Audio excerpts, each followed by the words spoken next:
안녕하십니까. 이번 원로 과학자 강연의 좌장을 맡은 한국양자정보학회장 키스트 양자기술연구단의 한상욱입니다.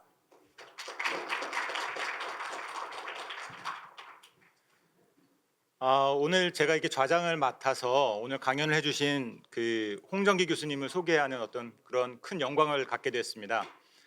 홍정기 교수님은 양자과학 분야에 있는 분들은 굉장히 잘 아십니다. 왜냐하면 우리나라뿐만 아니라 전 세계의 모든 양자과학을 한다는 분들은 홍정기 교수님의 홍우만델 간섭을 수업 시간에 다 배우기 때문입니다. 홍우만델 간섭이라고 하는 거에 홍이 홍정기 교수님의 홍입니다.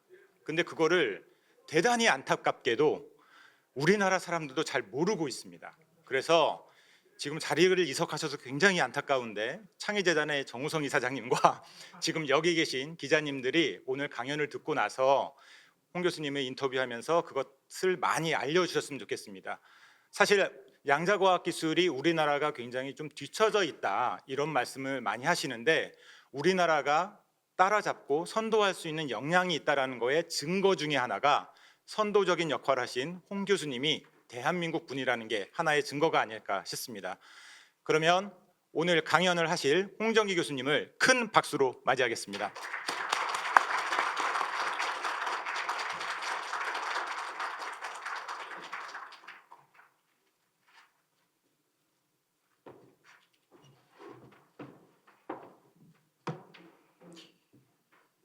과분한 소개를 받은 것 같아서 몸둘 바를 모르겠는데요.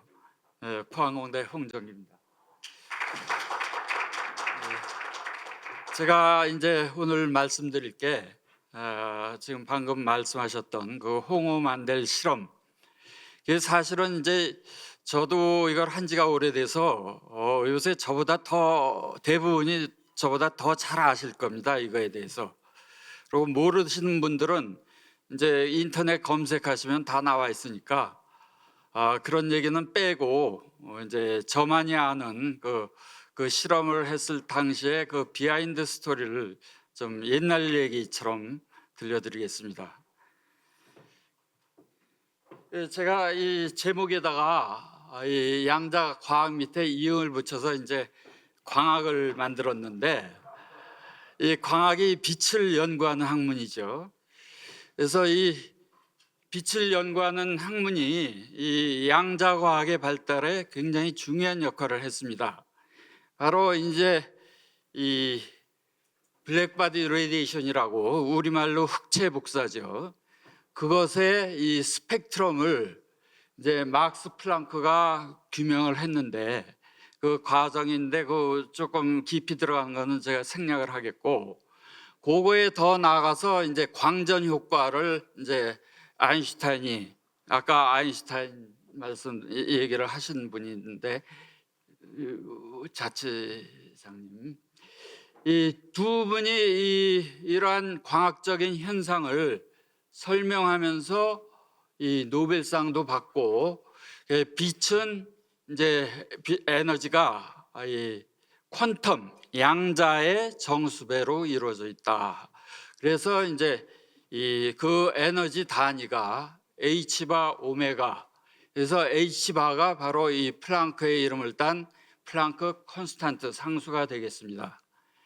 그리고 이러한 H바 오메가를 가진 그 빛의 입자를 나중에 이제 1920년에 루이스라는 사람이 네이처에 편지를 보내면서 포톤이라고 이름을 지었습니다. 제가 오늘 이 포톤, 이제 우리말로 광자인데 포톤이 더 좀 그럴듯해 보이는 것 같아서 포톤이란 말을 많이 쓰겠습니다. 이 아인슈타인이 이 광전 효과를 이제 광자를 이용해 가지고 이제 설명을 해서 이 노벨상을 받았는데, 사실은 이 광전 효과도 이 빛을 양자할 필요가 없습니다. 나중에 이 세마이 클래시컬 시오리라고 해서 이 물질은 양자화돼 빛은 고전적인 파동 광학으로 해도 이게 설명이 된다는 것을 보여줬습니다. 그래서 이제 그 사람들이 관심을 가진 게, 그렇다면 순수하게 이제 양자역학적인 빛의 현상은 무엇이 있는가? 그래서 논 클래시컬 옵티컬 피노미나, 그게 이제 많은 관심을 갖고 있었는데, 그거에 관한 실험을 제일 권위 있게 하신 분이 이 유니버시티 오브 로체스터의 레오나드 만델이라는 분이었습니다. 이분이 이제 양자광학의 창시자로 여겨지신 분이죠. 제가 이제 1982년에 이 로체스터에 유학을 갔는데, 이 캠퍼스가 예쁘죠? 제가 볼 때는 세계에서 제일 아름다운 캠퍼스입니다. 제가 거기 나왔으니까요. 이 당시에 이제 이 만델 교수 그룹에서 어떤 일들을 하고 어떤 일들이 진행됐었냐면, 이 소디움 아토믹 빔, 소디움이 이 나트륨의 영어식 이름이죠. 이 아토믹 빔을 이용해서 포톤 엔타이 번칭, 그러니까 포톤하고 포톤이 이제 연달아서 디텍트가 될 때, 검출이 될 때 첫째 포톤 다음에 두째 포톤을 검출할 확률이 시간이 지날수록 처음에 올라가는 게 번칭이고 이제 떨어지는 게 엔타이 번칭인데, 대부분이 이제 엔타이 번칭이죠. 그래서 이 포톤 엔타이 번칭은 순수한 논 클래시컬 옵티컬 피노미나다, 그렇게 되는 겁니다. 그리고 이제 그 다음에 82년에 실험을 진행해 가지고 84년에 연구 결과를 발표한 게 이 서브 포아소니안 포톤 스태티스틱스. 그래서 포톤의 이제 일정한 시간 동안에 포톤이 몇 개가 검출되는가, 그런 이제 통계를 낸 것이 있는데, 그게 이제 고전광학으로는 설명할 수 없게 굉장히 이 섭동이 적은 그런 상태를 이제 랄프 쇼트라는 사람이, 저희 선배죠, 이렇게 실험적으로 발표를 했습니다. 그래서 제가 이 그룹에 이제 들어가고 싶어가지고 만델 교수님한테 찾아가가지고 이제 저 좀 받아달라고 부탁을 드렸는데, 그때 이 만델 교수님 학생이 7, 8명이 됐었어요. 그래서 이 인건비가 없다고, 뭐 미안하지만 못 받아주겠다고.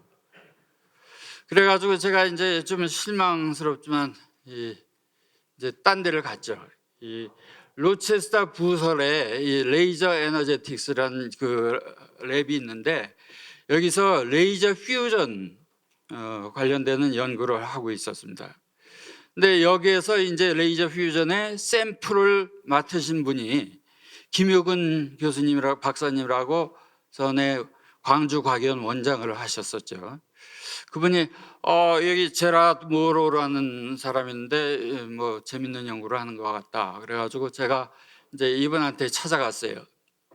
그래가지고 그럼 뭐 해봐라 하면서 이제 받아들이시긴 했는데, 이 복도에 이 큐비클로 돼 있는 책상 하나 쫙 주면서 페이퍼 주면서 읽으라고 그랬는데, 제가 조금 뭔가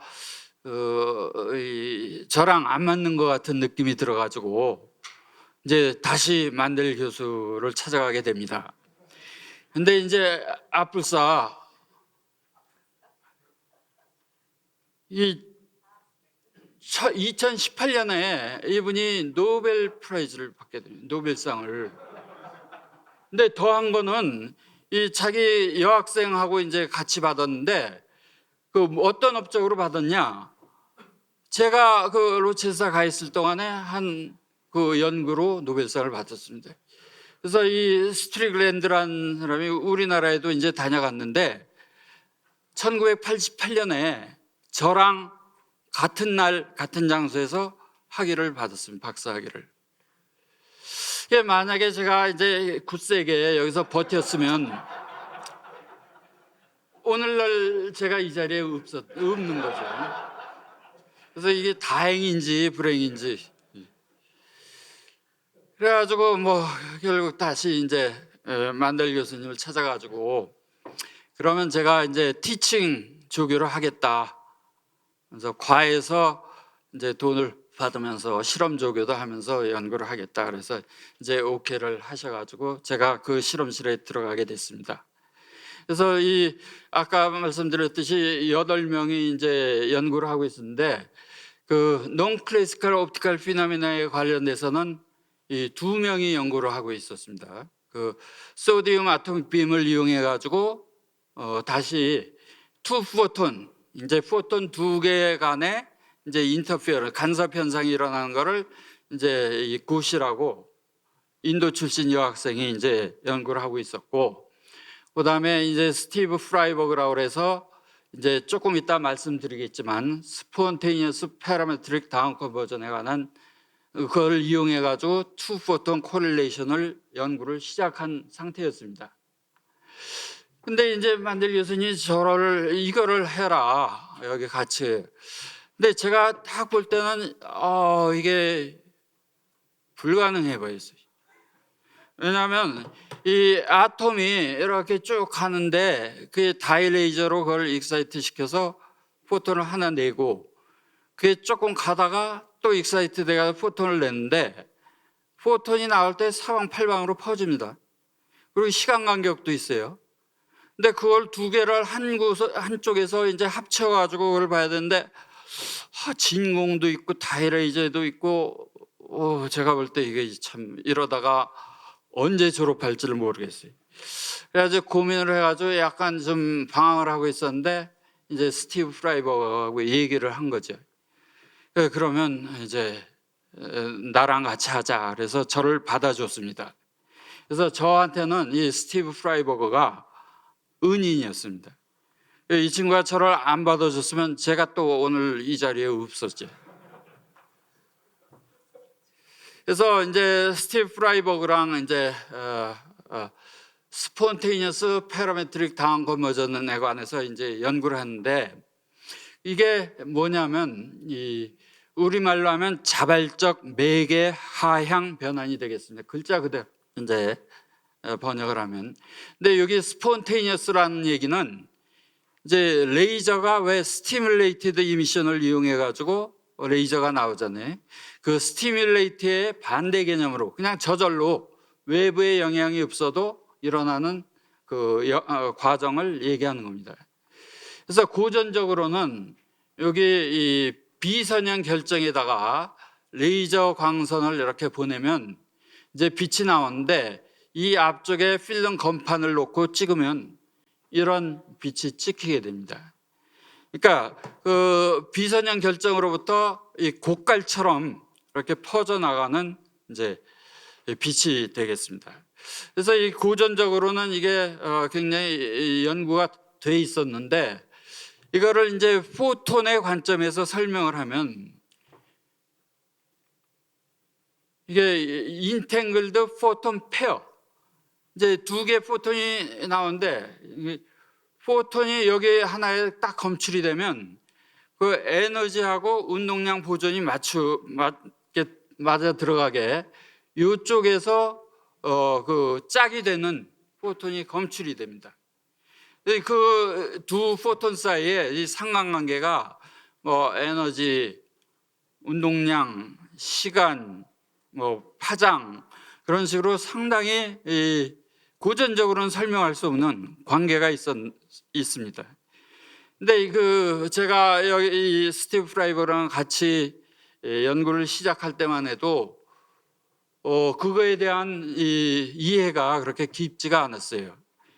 그래서 이제 제일 먼저 한 연구가 1984년에 이제 여기서 빛이 나오는데 그 중에 하나만 택해서 여기서 디텍터로 포토 멀티플라이어 튜브라는 거를 이용해서 이제 포톤 하나를 검출을 하게 됩니다. 그리고 하나가 딱 검출을 했을 때 그 짝이 되는 이제 광자가 언제 검출이 됐냐, 둘 사이에 이제 시간을 타임 투 디지털 컨버터를 이용해 가지고 이게 측정을 해서 이제 플랫을 했더니 이런 그래프가 나오게 됐습니다. 이 2개는 뭐냐? 이제 요 디텍터 앞에다가 인터페런스 필터를 넣어 가지고 이제 들어오는 빛의 밴드위스를 이제 제약을 하게 되는데, 그걸 받고 가면서 이제 2개의 실험을 했는데도 거의 비슷하게 이제 결과를 얻었습니다. 나중에 생각하면 이거는 완전히 그 PMT, 이제 그게 광전 효과를 이용한 건데, 이제 빛이 들어와서 포톤이 나면 그거를 이제 증폭을 해가지고 펄스가 되면 그거를 이제 그 펄스 디텍터로 검출하는데, 그 펄스가 나오는 시간이 막 흔들려가지고 지터라고 그러죠. 이 순전히 이게 지터라는 걸 이제 나중에 알게 됩니다. 그래서 이제 이거를 하고 이제 스티브 프라이버가 이제 논문을 막 준비해서 졸업을 하려는 과정에 제가 이제 독자적으로 독립을 해가지고 이 로컬라이즈 원 포톤 스테이트를 실험적으로 이제 확인을 하게 됐습니다. 이게 1985년 전인데, 이런 이제 회로를 가진 이 디텍터 서킷을 만들었는데, 이게 그 당시에는 The fastest counter in the world, 세계에서 가장 빠른 속도로 카운트를 할 수 있는 이게 디텍터였습니다. 근데 이게 몇 개까지 카운트를 할 수 있냐? 3개까지. 비트 수가 2개가 되게 가지고 3개까지 몇 개.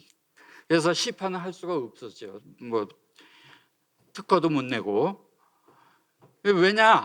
왜 3개면 충분하냐? 사실은 하나만 되거든요.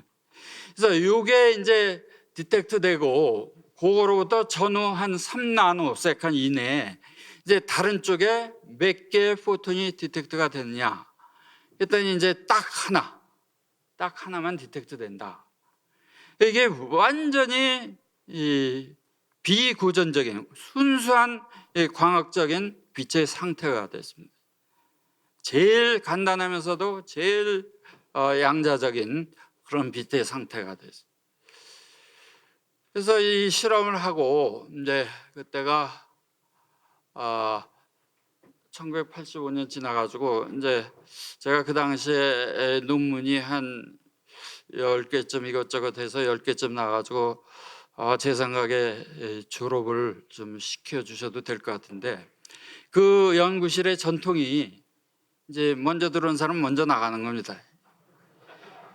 근데 아까 얘기한 구시라는 인도 여학생, 이 루파 만자리 고시라고 우리는 루퍼라고 불렀는데, 헤매고 있었지. 왜냐하면 그게 안 될 게 뻔한데, 이 사람을 졸업을 시켜야 되는데, 제가 이제 아이디어를 낸 게, 어차피 이 파라메트릭 다운 컨버전에서 포톤이 2개가 나오니까 그 아토믹 빔에서 나오는 거 그거 어렵게 하려고 하지 말고 제 장치 빌려줄 테니까 이걸 가지고 이용해서 실험을 해라. 그래가지고 여기서 이제 빛이 이렇게 나오는 거를 이제 반사시켜서 합쳐가지고 그 렌즈로 증폭을 시켜서 이제 이런 디텍터를 이용해가지고 이제 요 디텍터 사이의 거리를 바꿔가면서 2개의 포톤이 동시에 검출되는, 어떤 위치에서 어떤 이제 확률로 레이트로 검출이 되는가를 이제 실험을 하게 됐습니다. 이거 디텍터 앞에 이제 빛을 모으기 위해서 어떤 장치를 썼냐면, 이게 2개의 그 마이크로 현미경 슬라이드 카바 글래스 있죠. 굉장히 조그만 거 얇은 거. 그걸 갈아가지고 이제 한쪽 면에서 빛을 받아들이고 그거를 전반사를 이용해서 디텍터로 보내가지고, 그래가지고 이제 1987년 5월에 이런 데이터를 얻었습니다. 이 3포인트. 그래서 이 실선은 이제 양자과학적인 예측이고, 이 점선은 이제 고전광학적인 예측이 되겠습니다. 그래서 좀 이제 3개에 불과하지만 양자광학적으로 이제 양자과학적으로 해석을 해야 되는 현상이다. 그래가지고 이제 논문을 발표하게 되죠. 그래서 이제 걸림돌, 제가 졸업하는데 걸림돌은 이제 치웠는데, 이거는 이제 그 현상을 설명하는 건데, 이거는 좀 넘어가기로 하겠습니다. 오늘은 이게 그 루퍼의 실험인데, 제가 가만히 보니까 빛을 이렇게 모으면 여기서부터 여기까지 거리가 한 1.1m가 됩니다. 그럼 빛이 이렇게 퍼지니까 그 디텍터에 도달하는 그 포톤의 개수가 굉장히 적어가지고 그게 이 세 포인트밖에 이 데이터를 못 낸 원인이다. 가만 생각하니까 그거를 그러지 말고 요다가 빔 스플리터로 나가지고 이 BS가 빔 스플리터를 줄인 건데 이게 좀 건조하니까 입술이 이제 붙어가지고 여기 물이 있습니다. 물이 있어요. 그래서 이걸 이 빔 스플리터가 뭐냐 하면 이제 들어오는 빛의 일부는 투과시키고 일부는 반사시킨다 그래서 스플릿한다 그래서 빔 스플리터입니다. 그래서 이제 포톤이 이제 이쪽으로 들어오면 그의 일부는 투과하고 일부는 반사돼서 이쪽으로 가고 이쪽으로 오는 것도 마찬가지로 투과하고 반사되고 해가지고 요거의 위치를 고정시키고 요거의 위치를 딱 이동시켜서 보면 이런 거를 훨씬 효율적으로 이제 관측하지 않을까 그런 이제 아이들 이제 6월에 바로 냈죠. 제가 오늘날 이 자리에 있게 된 게 바로 요거 하나입니다. 요거 별거 아니죠. 요 환상이 이제 깨진다고 그랬는데 이 순간이 이제 환상이 깨진 거죠. 그래가지고 이제 실험을 막 하는데 제가 87년 5월 말에 애가 났습니다.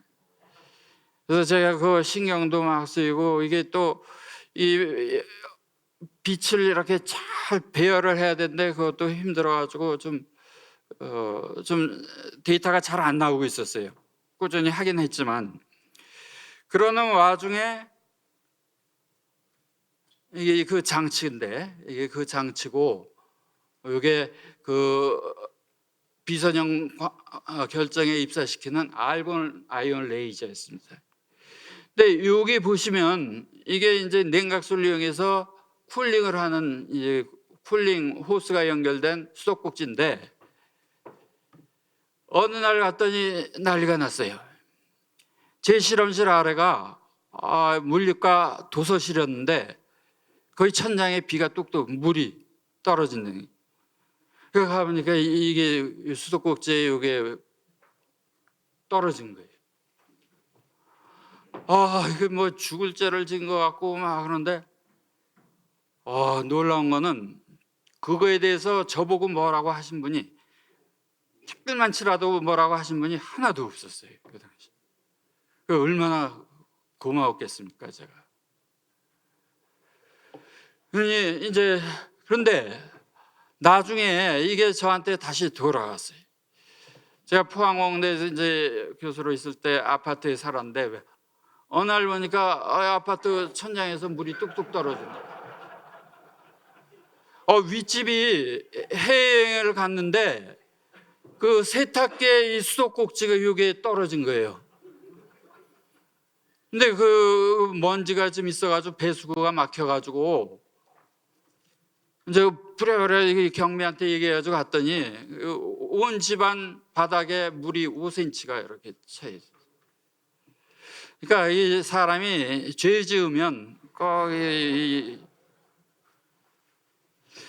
그래서 여러분들 이제 기억하셔야 될 게 해외여행 가실 때는 이 세탁기 수도꼭지는 꼭 잠그고 가십시오. 오늘 오늘 제 얘기를 통해서 들으신 것 중에 이게 가장 실생활에 도움이 되실 겁니다.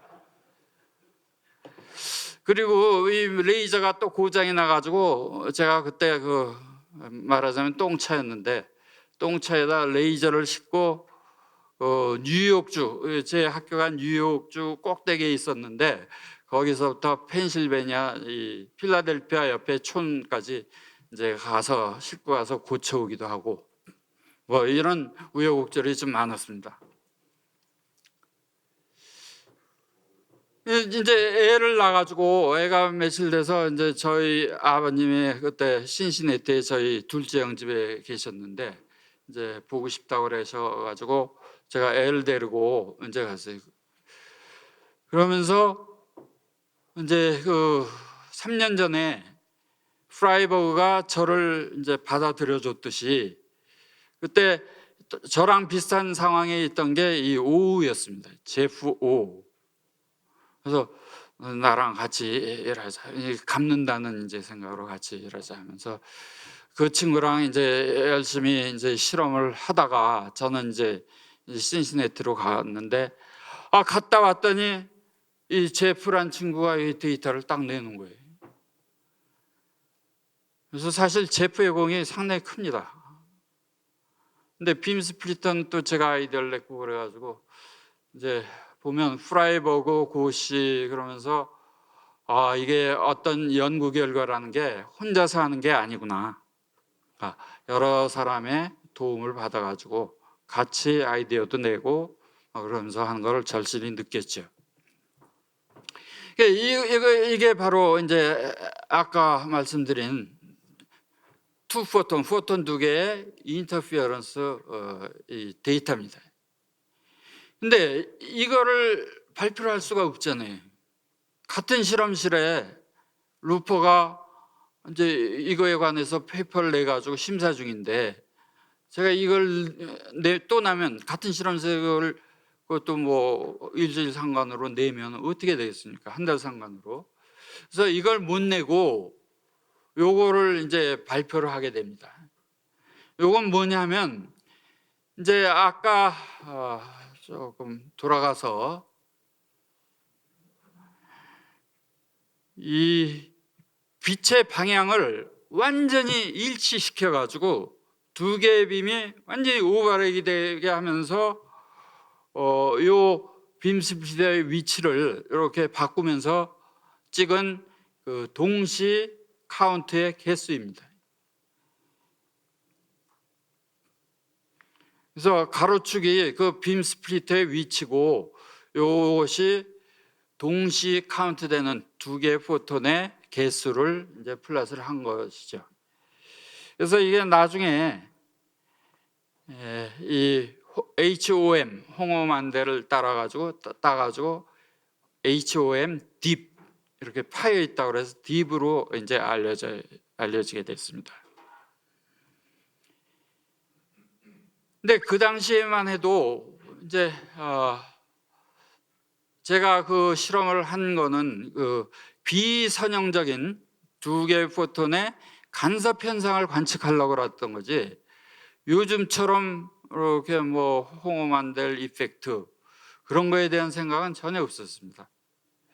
그래가지고 이제 이 논문의 제목도 이제 아까 이제 그 프라이버그랑 한 실험에 두 포톤 사이의 시간 간격 측정한 것을 이제 좀 발전시켜서 타임 인터벌 두 포톤 사이의 타임 인터벌이라는 제목을 넣어가지고 이제 발표를 하게 됐는데 이 논문이 그 루퍼가 제출한 논문에 일주일 후 논문에 실려서 이제 발표가 되게 됐습니다. 그래서 제가 이제 오늘 이 자리에 있던 게 다시 이 페이퍼 때문에 그래서 이제 이게 나왔으니까 이제 졸업을 해야겠다. 그래가지고 이제 하는 과정에 이게 만델 그룹이죠. 여기 만델 교수님, 이게 같이 연구한 제프 오, 그다음에 이게 루퍼 이렇게 되겠습니다. 그리고 이제 그 다음에 88년 초에 이제 이태리 콜티나라는 데서 ONR 특별 세미나라는 게 열렸었는데 이 만델 교수님이 초청을 받았는데 저보고 이제 대신 가라고 하셔가지고 제가 이제 가서 그때 이제 발표를 준비한 이 자료입니다. 여기 이 콜티라는 데가 그 동계올림픽도 열렸었고 007 영화도 찍었던 굉장히 이제 스키장이 유명한 것이죠. 그래서 이제 요 내용도 생략하고 요거 그 위키피디아에 홍어 만델 이펙트 이렇게 검색해 보시면 그게 요거에 관한 내용이 있습니다. 그래가지고 이제 발표를 마치고 이분이랑 이제 사진을 찍었는데 이분이 로이 제이 글라우버였습니다. 이쯤 되면 이 아래에서 뭐가 올라올 걸 짐작을 하시죠. 2005년에 이 양자광학에 대한 공헌으로 노벨상을 받게 됩니다. 근데 저희 지도 교수님이 2001년에 돌아가셔가지고 제 생각에는 이때까지 살아계셨으면 틀림없이 노벨상을 받으셨을 거라고 저는 이제 확신을 하는 거죠.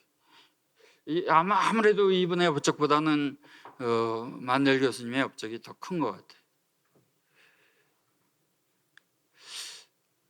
그래서 이제 한때 포항대에서 이제 탁과 교수님이 저 만나면 듣기 좋으라고 포항대 교수 중에서 노벨상에 제일 가까운 게 이제 홍정기 교수라는 얘기를 하곤 했는데 틀린 얘기죠. 노벨상에 가까운 게 아니고 노벨상을 받은 노벨상 수장자에 가까운 거죠.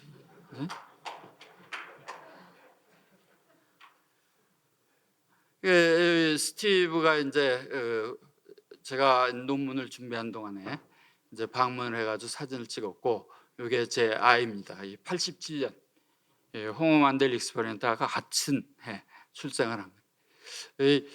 이제 취직을 해가지고 돈을 많이 벌어서 살이 많이 쪘습니다. 그래가지고 이제 논문을 써서 결국 이제 졸업식에 아까 얘기한 그 모로 교수의 여학생이랑 같은 날 같은 시간에 이제 졸업을 박사학위를 받게 됐습니다. 이게 오고 눈이 감긴 게 찍혔는데 뭐 여기 우리 만델 교수님.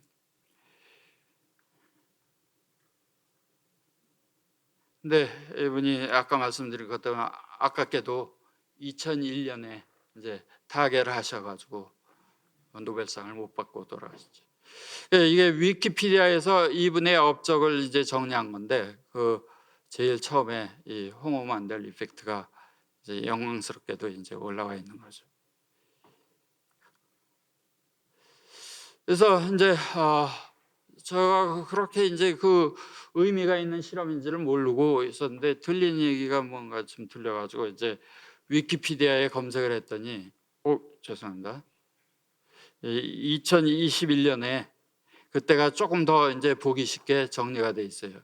이거는 완전한 양자광학적인 현상이고 양자 컴퓨터에 이용이 된다 그런 얘기가 여기 써 있습니다.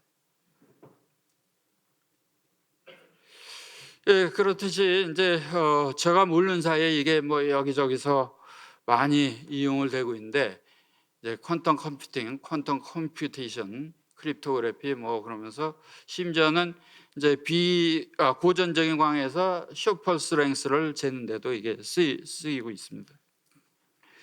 그래서 사실 저는 이제 오래전에 그 양자광학의 연구를 손을 놨기 때문에 이걸 잘 모르는데 그래서 뭐 어떤 게 더 있나 해가지고 이제 제가 며칠 전에 제 논문을 인용한 거를 이제 검색을 한번 해봤죠. 그랬더니 이제 2월 2일 현재 3,000건 이상이 여러 분야에서 이렇게 인용이 됐고 뭐 광학, 물리, 뭐 심지어는 뭐 메케니컬 엔지니어링. 근데 이제 이 아래 거는 이제 해마다 1년 동안에 몇 개씩 인용된 건가. 그래서 1988년부터 이렇게 돼가지고 요새도 매년 한 150여 건 이상씩 인용이 되고 있습니다. 그래서 지금쯤이면 저 친구 자기 자랑 되게 하고 있네 그런 생각을 이제 하실 수가 있는데 이 시점에서 고백을 하나 하자면 이 속에 3천여 건 이상 속에 제가 쓴 게 하나밖에 없습니다. 그래서 이게 제가 계속 그걸 발전시켜서 이 숫자도 한 20여 건 이상 늘리고 그래야 되는데 뭐 여러 가지 요인이 있지만 제일 큰 요인이 제 능력 부족으로 이제 양자광학을 한 페이퍼 하나 내고 이제 응용과학 쪽으로 돌아가지고 제가 이 후배 연구자님들한테 이 좋은 모습을 못 보이고 도움도 못 들어가서 늘 죄송한 마음을 갖고 있습니다. 그래서 이제 제가 서두에 자격이 없는 것 같은데, 근데 참 그 얘기를 뺐는데 자격이 없는데 이 자리에 쓰는 게 이게 가문의 영광이 될 것 같더라고요. 그래서 제 나름으로 막 이제 자격을 만들어냈는데, 아까 어느 분이 양자광학 중간고사를 8점을 받으셨다고 그러는데 저는 탑을 했었습니다. 그래가지고 이제 학기 말에 A 플러스를 받았는데, 그러면 조금 이 자리에 설 자격이 되지 않나. 그래서 합리화를 하고 이 송구스러움을 무릅쓰고 이 자리에 섰습니다. 그 하나의 연구가 뭐냐 하면 요거 이제 포항공대 87년 이후 10년 만에 이제 하나 낸 논문인데, 이 얘기는 뭐 시간도 지난 것 같고 다음에 200년 그 기념할 때 그때 말씀드리기로 하고 오늘은 여기서 제 얘기를 줄이겠습니다. 들어주셔서